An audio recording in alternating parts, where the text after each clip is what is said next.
Hello guys, कैसे हो आप सब लोग। और इस वीडियो में हम लोग बात करेंगे कि मंथली एक्सपेंसेस कितने होते हैं जर्मनी में। आप एज अ स्टूडेंट रहो या एज अ हाउस बिल्डिंग वीज़े पे रहो या किसी वर्क परमिट पे रहो, तो कितने एक्सपेंसेस आपके हो जाते हैं मंथली।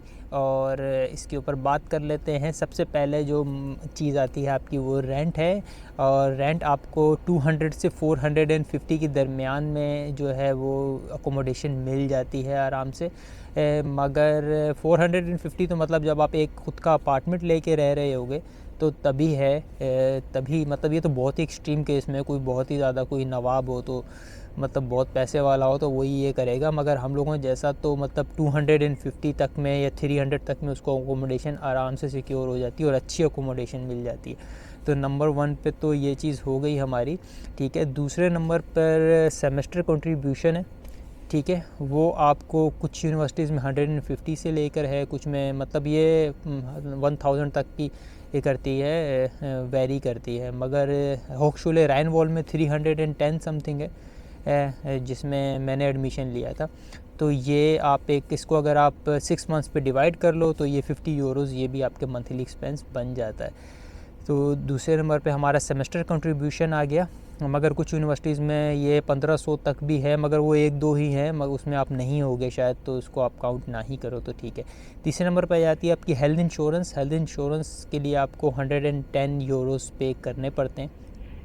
और अगर आप अंडर 30 हो, अगर आप ओवर 30 हो तो फिर तो 220 के आसपास है ये। मगर आप एक प्राइवेट इंश्योरेंस है जैसे मवेस्टा है, ठीक है, या कॉन्सेप्ट केयर है, अगर आप वो वाली लेते हो तो वो 40 यूरोज़ के आसपास आपको मिल जाती है। मगर उस पर आप कुछ क्लेम नहीं कर सकते। अगर बीमार हो गया वहाँ जाओगे तो मतलब वो एक नाम की इंश्योरेंस है, just for satisfying the law. उसकी कोई ऐसी वैल्यू नहीं है कुछ, मतलब आपको क्लेम नहीं कर पाओगे उससे कुछ। तो गवर्नमेंट की हेल्थ इंश्योरेंस डिफरेंट होती है, इसलिए मैंने वो ऑप्शन भी बता दिया है। फिर आपका आ जाता है ग्रोसरीज़। ग्रोसरीज़ पे आप मैक्सिमम 150 यूरोज़, 100 तो मिनिमम लग ही जाएंगे, मगर 150 यूरोज़ में ग्रोसरी अच्छी हो जाती है यहाँ पे। और काफ़ी है ये महीने के लिए आपके। तो 150 यूरोज़, 100 से 150 यूरोज़ हो गए आपके। और फिर आपके ट्रांसपोर्टेशन कॉस्ट जो है वो आपको मतलब आपका जो ट्रांसपोर्टेशन का जो कॉस्ट है वो आ जाएगा। इसमें आपको जो है वो तकरीबन 30 से 40 यूरोज़ अगर आप किसी और तरह के वीज़े पे हो, जैसे हाउस बिल्डिंग वाले वीज़े पे हो या फिर जॉब सर्च वाले वीज़े पे या जॉब के वीज़े पे, तो पर मंथ इतना हो जाता है आपका ख़र्चा। या अगर आप स्टूडेंट हो फिर तो बिल्कुल ही फ्री होगा, क्योंकि सेमेस्टर टिकट पे आप जो है वो अपनी पूरी स्टेट में ट्रैवल कर ही सकते हो।